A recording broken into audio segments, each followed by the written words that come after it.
মুম্বাই শহরে ইঞ্জিনিয়ারিং পড়তে আসা ছেলেটা ঘর থেকে সকালবেলায় বের হতেন ব্যাগ কাঁধে নিয়ে। সবাই ভাবত সে বুঝি ক্লাসে যাচ্ছে, কিন্তু তিনি বেরিয়ে পড়তেন অডিশনে শহরের এ প্রান্ত থেকে ও প্রান্তে, কখনো অন্ধেরি, কখনো মালাড, কখনো বান্দ্রার কোনো ছোট্ট অফিসের সামনে। ঘন্টার পর ঘন্টা দাঁড়িয়ে থেকে অনেক সময় শুধু একটাই কথা শুনে ফিরতে হতো, sorry, not fit for the role. হতাশা গা ঘিরে ধরত, কিন্তু পরের দিন আবার নতুন অডিশনের সন্ধান মিললেই তিনি ছুটতেন। এই অবিরাম সংগ্রামের তরুণটির নাম কার্তিক তিওয়ারি।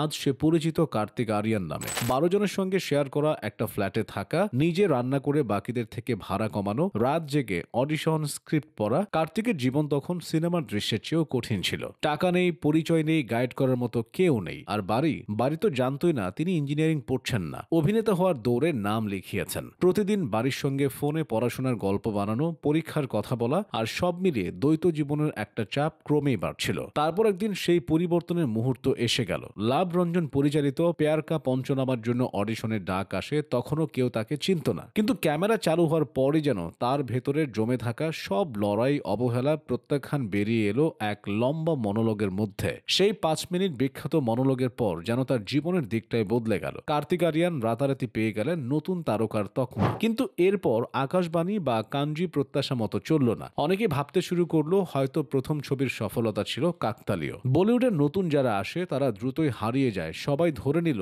কার্তিকও বুঝি সে পথের পথিক। কিন্তু তার গল্পের মোড়টাই ঘুরল 2018 সালে সোনুকে টিটু কি সুইটির সাফল্যের পর। মুক্তির প্রথম দিন থেকেই ছবি ঢেউ তুলল বক্স অফিসে। হাস্যরস, যুব সমাজের গল্প আর সেই পরিচিত কার্তিক স্টাইল মনোলগ, সব মিলিয়ে তিনি এবার সত্যি প্রতিষ্ঠিত হলেন। আর যখন সাফল্য আসে তখন তা লুকিয়ে রাখা যায় না। এরপর যেন প্রতিটি বছরই তার জন্য নতুন দরজা খুলতে লাগলো। লুকাচুপি, পতি পত্নী और ও, সত্যপ্রেম কি কথা, প্রতিটি ছবি তাকে আরো জনপ্রিয় করলো, প্রতিষ্ঠিত করলো এমন এক নায়ক হিসেবে যাকে দর্শক হাসি মুখে গ্রহণ করে, টিকিট কিনে দেখতে চায়। কিন্তু সবচেয়ে বড় পরীক্ষা ছিল ঠিক সেই মুহূর্তে যখন পুরো বলিউড এক ধরনের সংকটে পড়েছিল। হল ফাঁকা, প্রযোজকরা ক্ষতিগ্রস্ত, দর্শক ওটিটিতে অভ্যস্ত। বলিউডের যেন পুনর্জন্ম প্রয়োজন ছিল। আর তখনই মুক্তি পেল ভুল ভুলাইয়া 2। অক্ষয়ের চরিত্র কার্তিক কতটা ফুটিয়ে তুলবেন সে সংশয় ছিল, কিন্তু সিনেমা মুক্তির পর শুরু হলো অন্য এক ইতিহাস। সিনেমা হয়ে গেল ব্লকবাস্টার। বলিউডে এমন ঘটনা খুব কমই ঘটে যেখানে একটি সিনেমা পুরো ইন্ডাস্ট্রিকে আবার প্রাণ ফিরিয়ে দেয়। কার্তিকের সেই ধামাকা তাকে এনে দেয় নতুন পরিচয়, বক্স অফিস সেভিয়ার। পরের বছর ভুল ভুলাইয়া 3-এও তিনি একই ধারাবাহিকতা বজায় রাখেন। যারা ভাবতেন তিনি শুধু রোমান্টিক বা কমেডি নায়ক, তাদের ভুল প্রমাণ করলেন ফ্রেডি আর ধামাকাতে।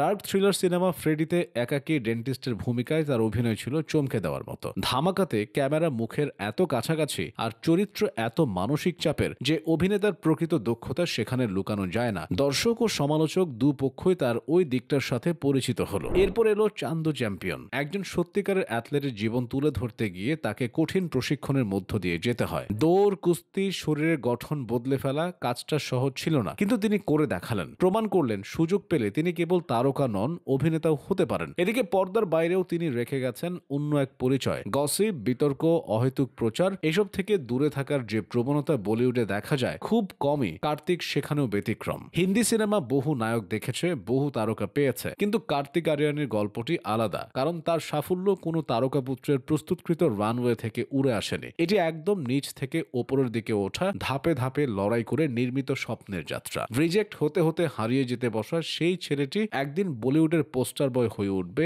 এমনটা কজন ভেবেছিল?